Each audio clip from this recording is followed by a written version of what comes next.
Welcome to Convergence Healing with Peter Bedard, where we empower you to heal your pain on every level of your being, body, mind, spirit. Our show is about sharing solutions for creating the life you want. We invite you to stand up and choose a life of health, happiness, and joy. And we're here to show you how. This is Convergence Healing. Welcome back to Convergence Healing.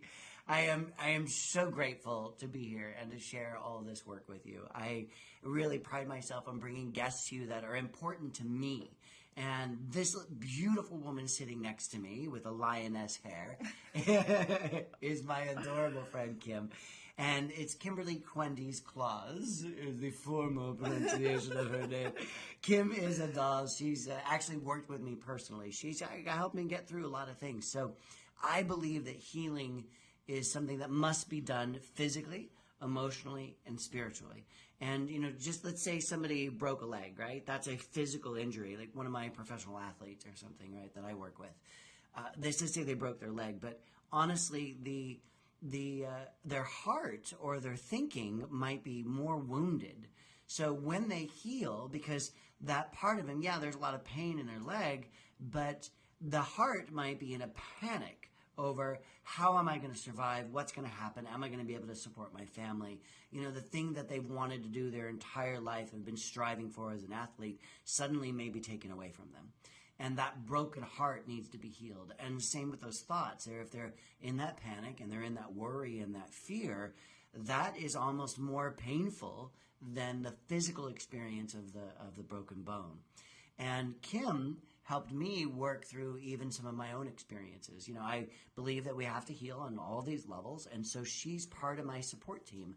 I might be going to someone who does physical work, and they may be doing some deep tissue, some maybe some somatic work or something of that sort. I might be doing some, spiritual, emotional prayer work, shamanistic work, meditative work, and then Kim comes into the formula for me and really helps me energetically scanning me right now. I can just tell. I would never rifle through your underwear drawer uninvited. But I'm always invited you. So Kim does this energetic healing work, which is really amazing. And Kim, will you share that with our viewers right now? Sure.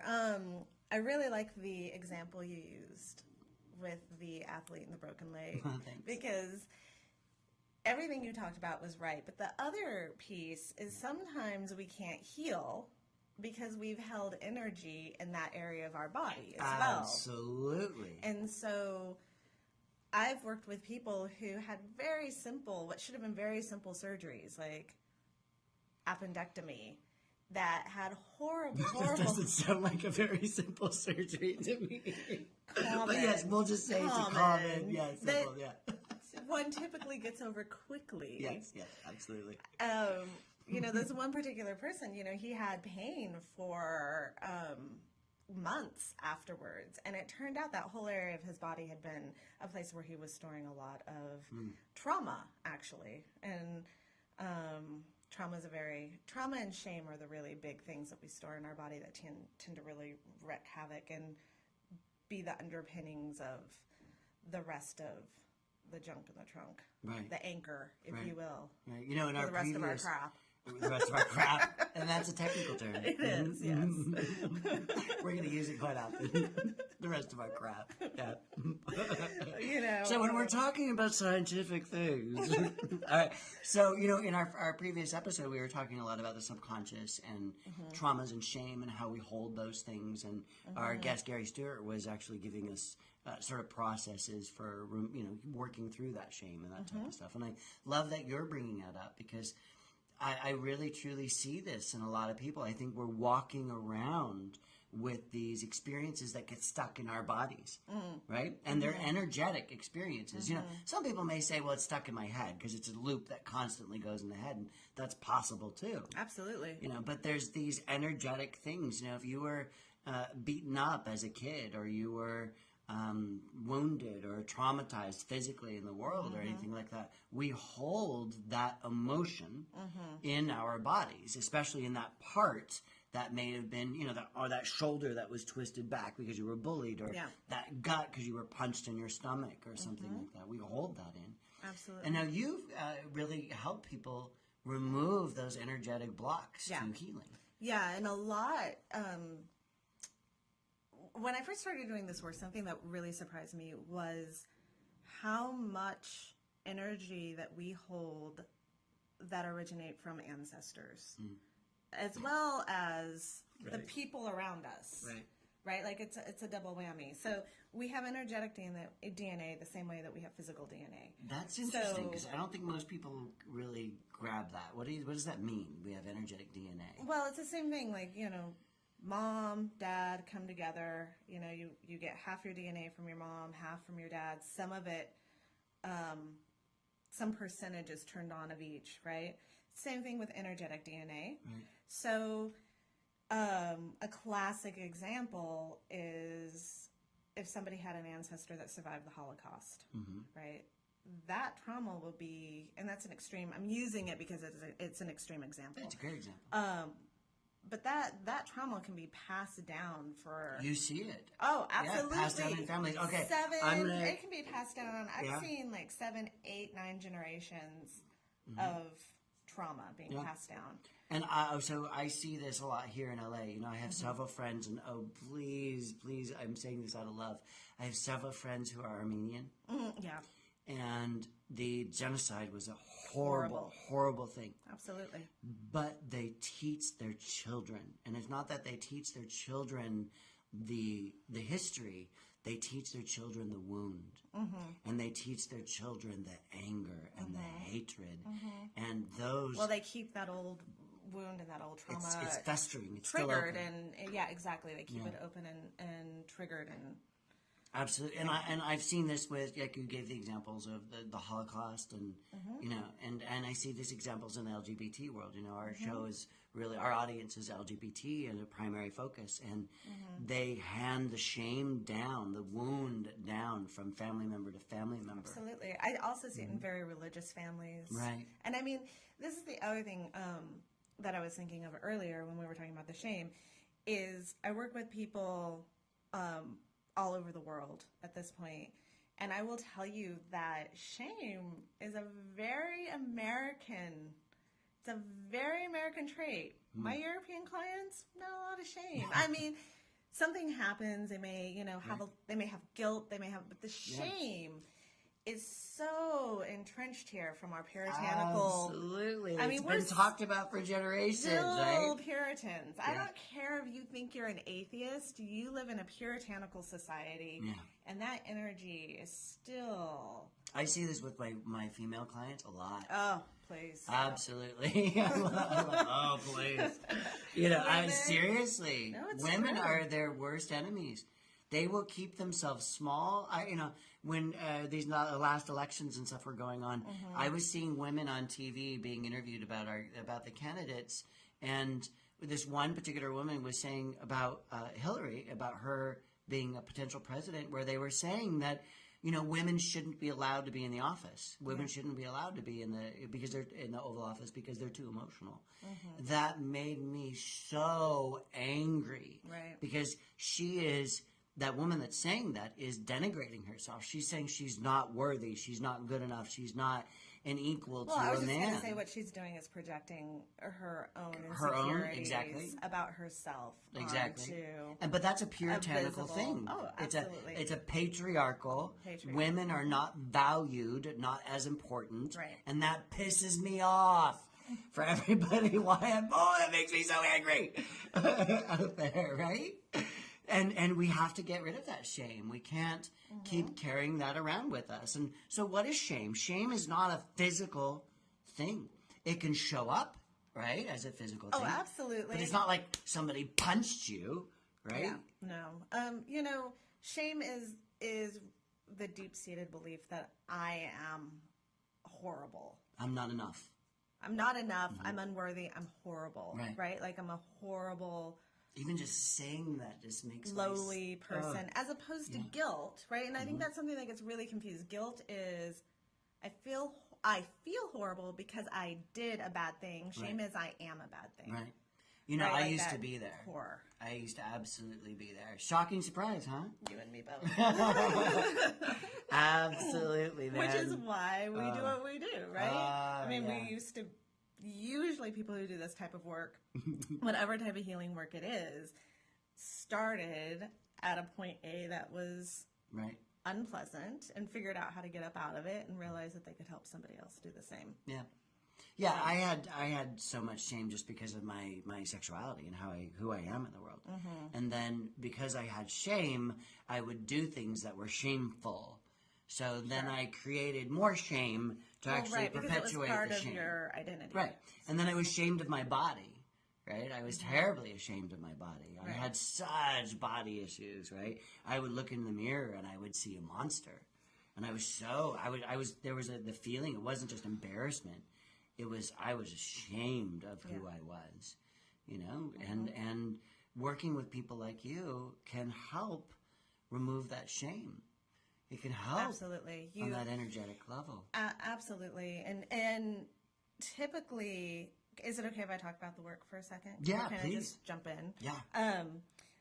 In my experience in this work, typically how it works is the classic onion, where we have to take it off in layers. And the reason it is, I wish I had the Harry Potter wand, or like I was shooting the Jesus bolts, where I could just walk around and be like, blah, no more, right? But unfortunately,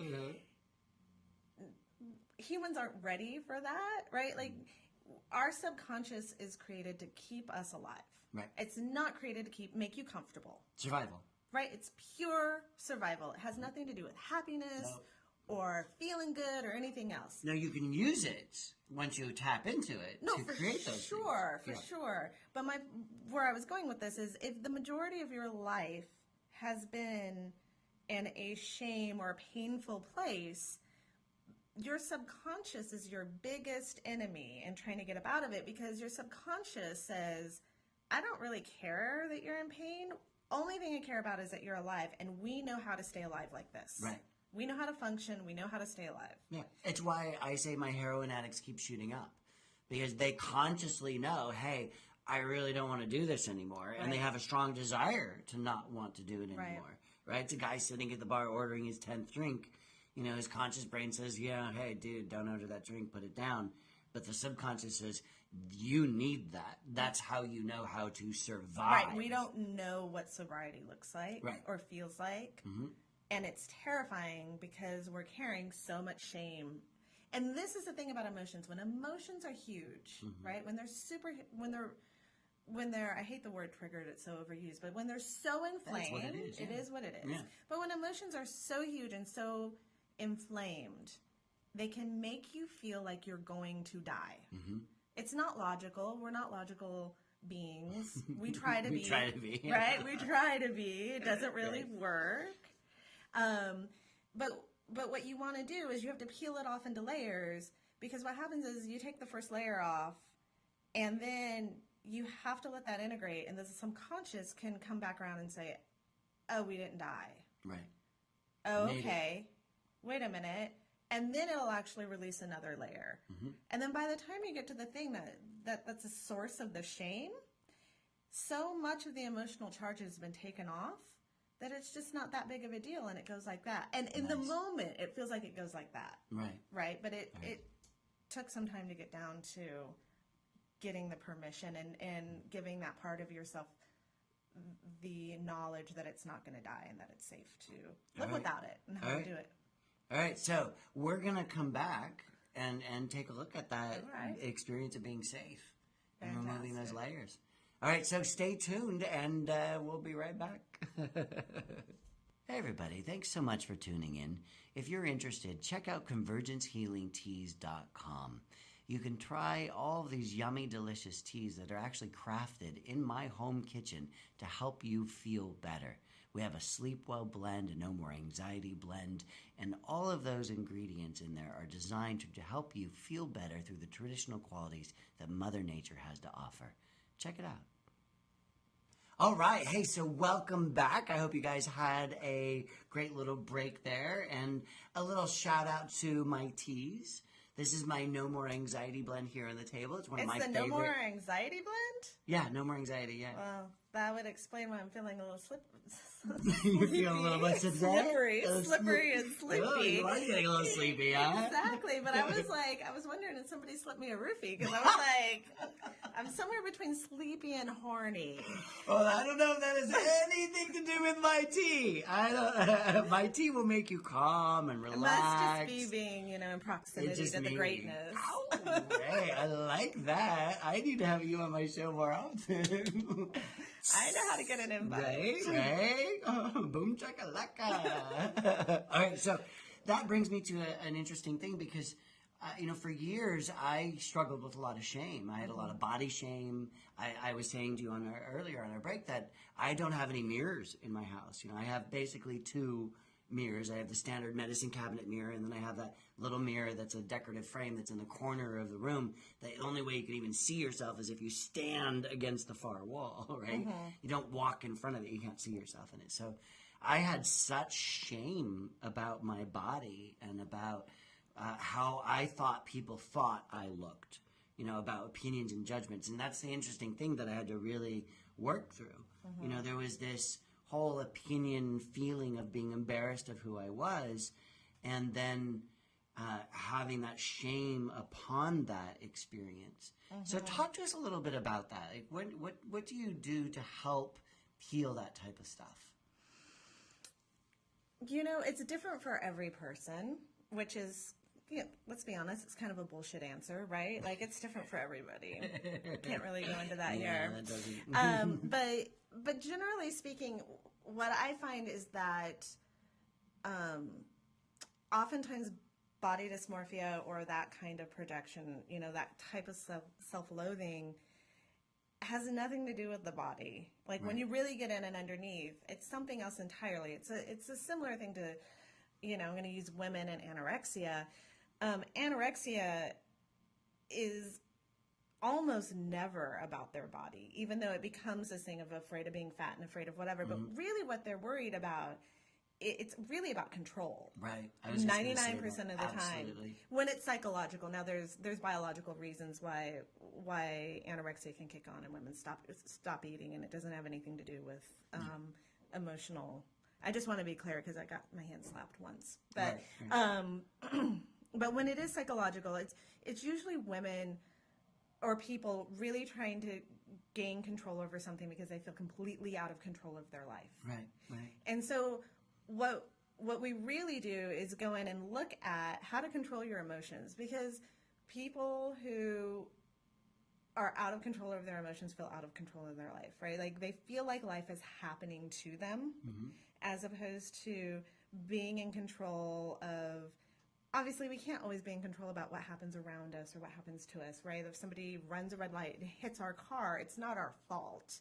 But there is a sense of taking responsibility for mm-hmm. how we feel about things and the perception we have. Absolutely. That's one of the steps in my book, that you have to take responsibility for your life. It's a big step in my work as well. It's your breath. Mm-hmm. It's your body, it's your life, and mm-hmm. It doesn't matter that somebody drove me into the back of a semi-truck or that somebody abused you or raped you or whatever it was. It does not matter. Right. What matters is that you step into that experience of being in charge. Right. And in the work that I do, the process typically, before you can actually take responsibility, what I have found is that most people need to figure out how they actually feel. Because most people just know they feel bad, mm-hmm. right? I'm miserable, I have anxiety, but they can't actually pinpoint how they feel at any given moment because they're acting like zombies and moving through their life.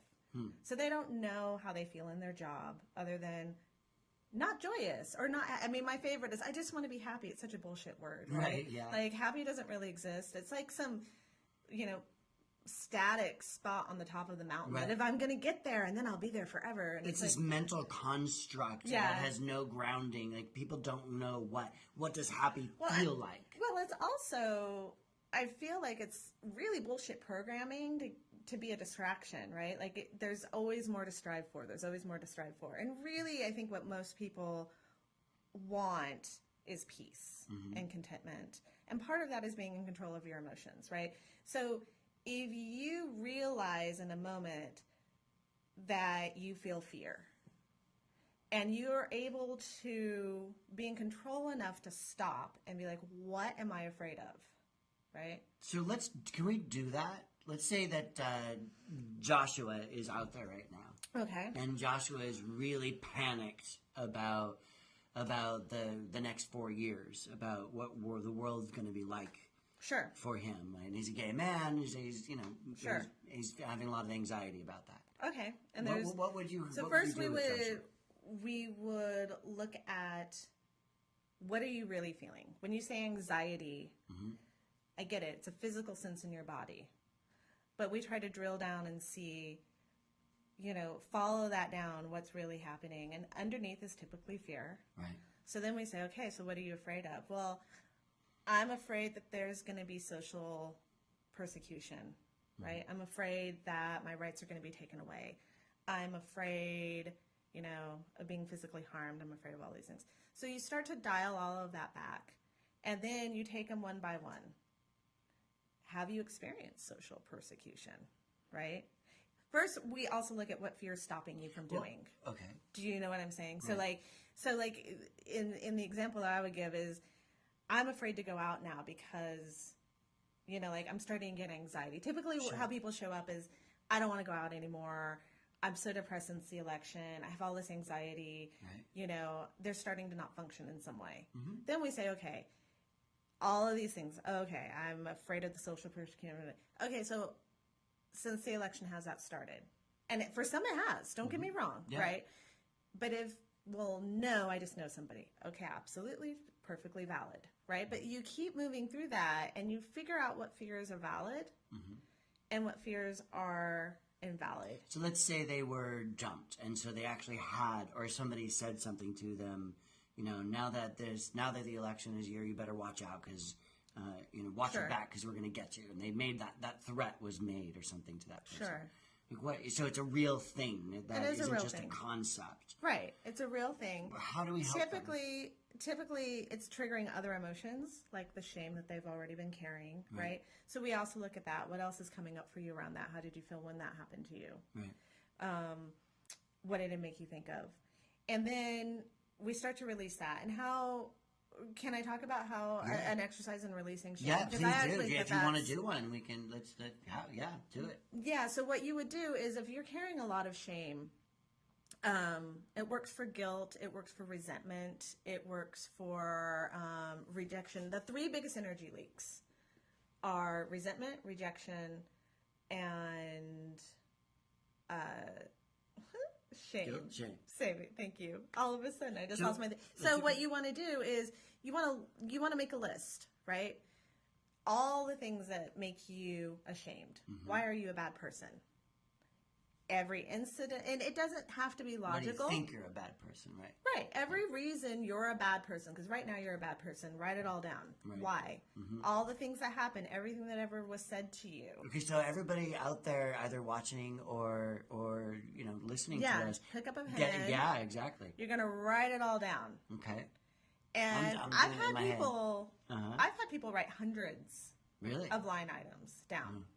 So then often I have people step away. So, it's however you feel in the moment. Either step away and give it a break and come back, or just go right into, you take each line piece by piece, each reason piece by piece, and you really look at it and you think about how it serves you.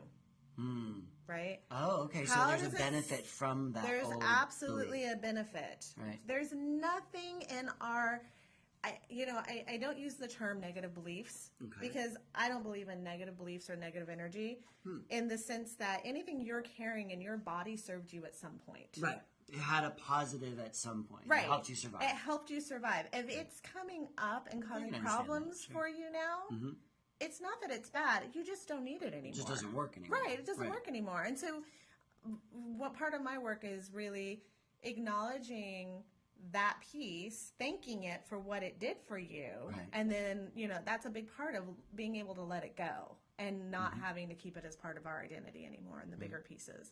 And so what you're going to do is you're going to figure out, how did this shame serve me? Oftentimes, I get a lot of people who are children of addicts or mentally ill people. And manipulation and shame are really big in there.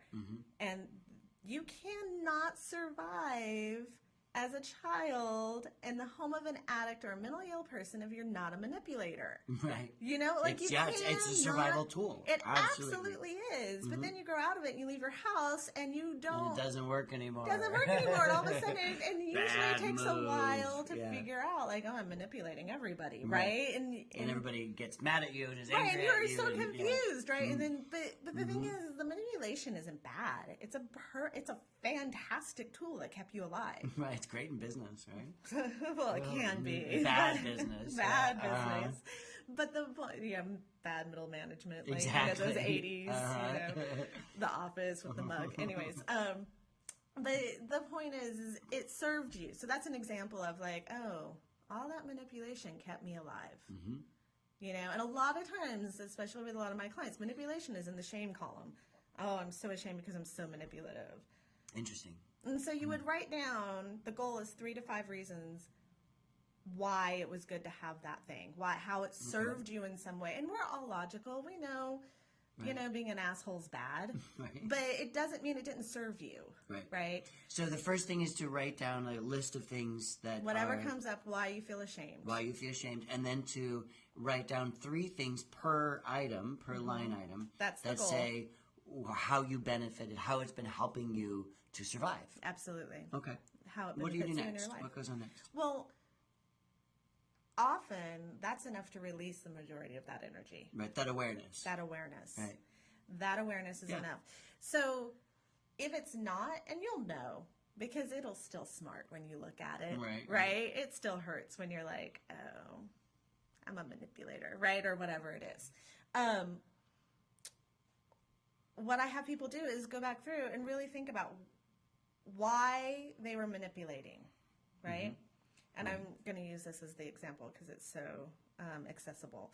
So oftentimes, if people have a problem, we start with which parent did you crave love from more? Your mother or your father? Right? Okay. Because oftentimes these big shame pieces come from constantly trying to get daddy's love or whoever, mom's mom love or whatever it is. Right. And so you circle back around and you figure that out. Like, okay, what we're looking for is what's the wound underneath.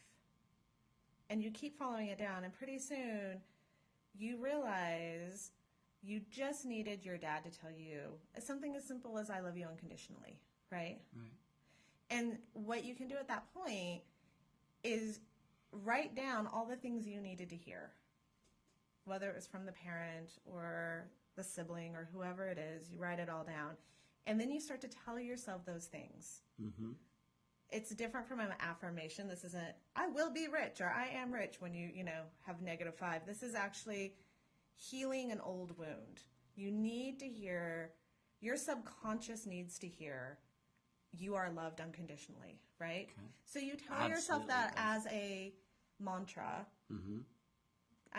Usually it's like I tell people, try to do it 2 minutes. So a sample of a mantra is I'm enough or something like that? Or what's the... Yeah, whatever it is you need to hear. I love myself unconditionally. No, you are loved unconditionally. I am loved unconditionally. Like you're hearing it from someone else. Okay. Like you're hearing the words, you're saying to yourself what you needed to hear from the other person. Because I'll imagine my dad, let's say, saying, Peter, I love you, you're my son, and you're amazing. Right. That type of thing. Right. Whatever that is. And the reason is your subconscious cannot differentiate who or where information is coming from. Right, it can only differentiate, it only can take in the information. Right. So logically, you're saying it to yourself, your conscious mind. Right. But your subconscious takes it in and it hears what it needed to hear. And you'll know when that wound is healed, because there will be, every single time I've done it, people will come back to me and be like, I knew the second it was done. Wow. Because you can feel this shift, usually in your heart, but it's a little different for everyone. And the shift usually is an openness where suddenly they can breathe. Right. Oh, I could take a much fuller breath. So it has like a physical experience when the energetic thing is let go of. Absolutely. Right. And so that shows Absolutely. you that the energetic thing was creating a physical limitation. Yes. It was limiting the breath in that example. Yes. That's really cool. You know, you have a couple workshops that you had sent me some messages about, and I thought they were really, really interesting. There's this one, the first one is Boundary Building 101 and then Emotional Control. Yeah, so Right. the Boundary Building 101. Actually, in a minute, we're going to actually talk about that. Sorry. I want to. No, it's great. You're good. jumping in. Let me jump in. I like that. We're going to be right back, and stay tuned. Kim's going to share with us some of her techniques. All right. Bye-bye. Be back. Hey, everybody. Thanks so much for tuning in. If you're interested, check out convergencehealingteas.com. You can try all of these yummy, delicious teas that are actually crafted in my home kitchen to help you feel better. We have a Sleep Well blend, a No More Anxiety blend, and all of those ingredients in there are designed to help you feel better through the traditional qualities that Mother Nature has to offer. Check it out. All right, and boom, hey, we're back. So I'm sitting down with Kim, and Kim, I actually really, I do work with you. Mm-hmm. You know, Kim is part of my healing team. And Kim, you do this type of work where I could just be laying on my bed and meditating, and I say, go. and you're And like, by the way, okay. it's over the phone. Oh, yeah, it's all over the phone. So don't get excited. I could have set that up a little bit better on. Actually, I was naked and I was just laying there. No, not at all. So I'm there But clothed. I'm not. I'm in my home, Kim's in her home. This is over the phone. And I'm gay. Whatever. Come on. You're beautiful, but your boobs have no power over me. Okay. We could go there. I've been to many gay bars. Don't tell me that the boobs I'm don't just have saying the for power. myself. I'm saying for myself. All right. So tell us what it's like, and that because you do this thing, and I feel the work you do, but I don't know how to share that with people. So will you help me enlighten these people about your work? Sure. Okay. I really like. One client describes my work as an energetic car wash, which I think is that's a actually, great isn't it? metaphor, Isn't yeah. it? They're like, oh, I have to it's time to go through the energetic car wash. Yeah. So what I do is I connect with my client, and I connect with universal energy energetically.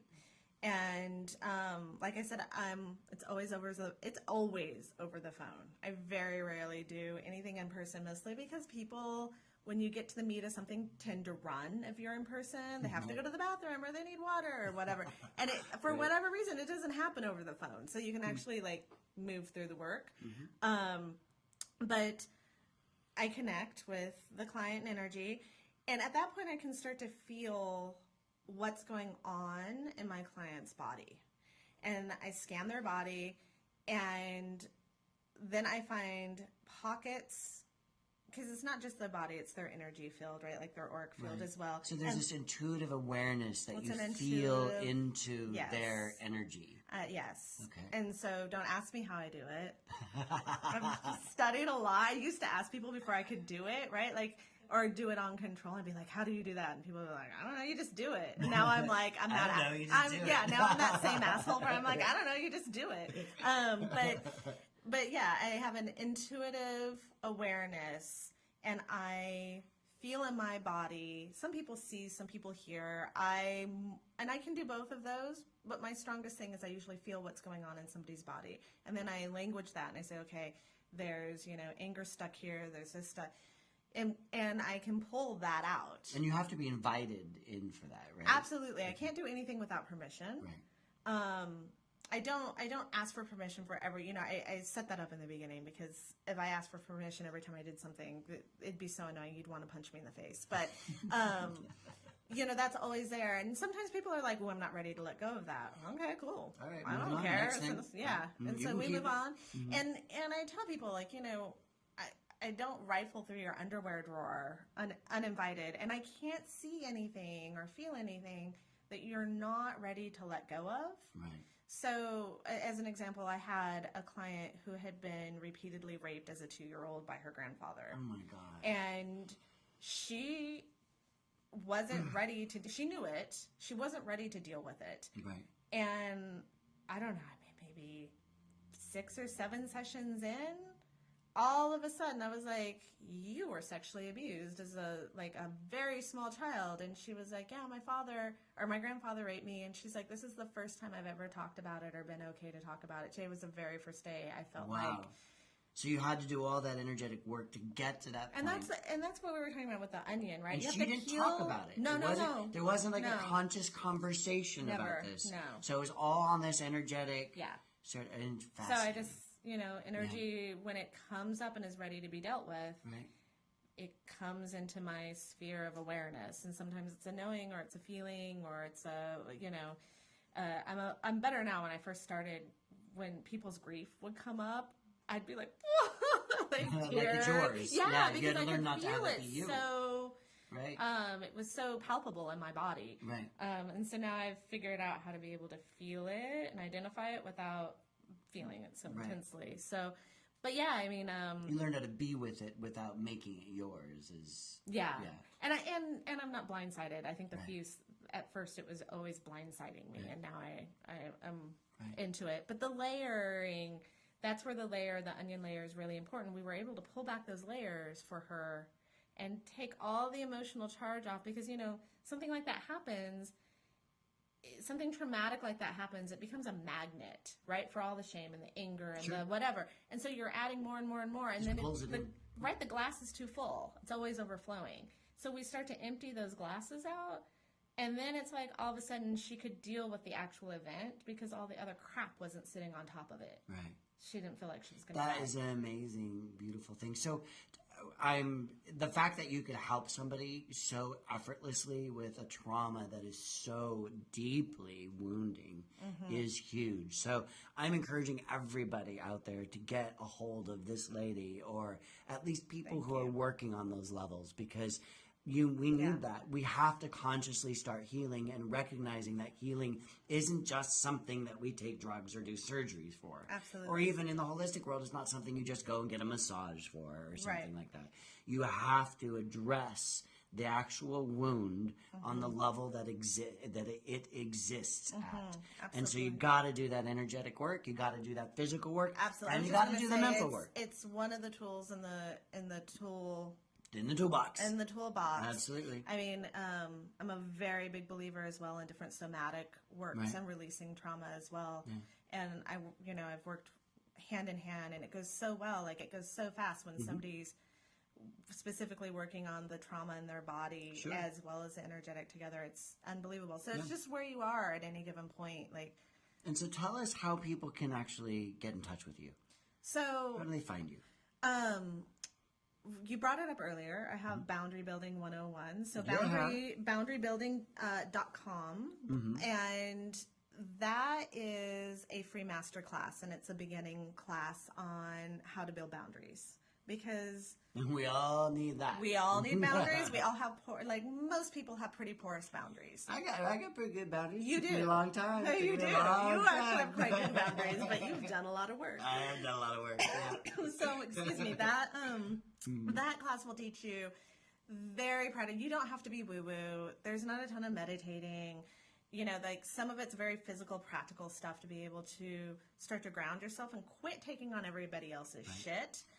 And then, so these classes are accessible to people whether or not they're entrenched in this energetic world, or I have a lot of atheist clients. Right, awesome. So I mean, beautiful. Yeah. And what's this emotional control? So the emotional control class. It's a series. It's an 8-week group series, and it's really about learning how to control our emotions. What we were talking about earlier, because if you can't control your emotions, then you are always reacting to life. Right. And so it enables you to feel empowered and really be able to take control and take back the power in your own life. I love that. I tend to stay away from the word control because I like governing and regulating, but I understand what you're meaning, and I think it's fantastic. Yeah. And so people can find you at boundarybuilding.com, you said? Yeah, boundarybuilding.com, but emailing me at boundarybuilding@gmail. Boundarybuilding@gmail.com. And you're on Facebook and what is social media? Facebook, social media, cool. Cuhendis Klaas If you look up Klaas, I will come up, which is Klaas. Right. So Kimberly Klaas, I will come up there. All right, cool. Yeah. Kim, thank you so much. You know, I wanted just to wrap up with this and just remind everybody that it is so important to heal in your heart, in your thoughts, in your mind, and in your body, and to create your own personal team for that healing. Someone like Kim herself, go to her. You can get her on the phone. You Skype too. Ah, yeah, And Skype. absolutely. So these people are accessible to you.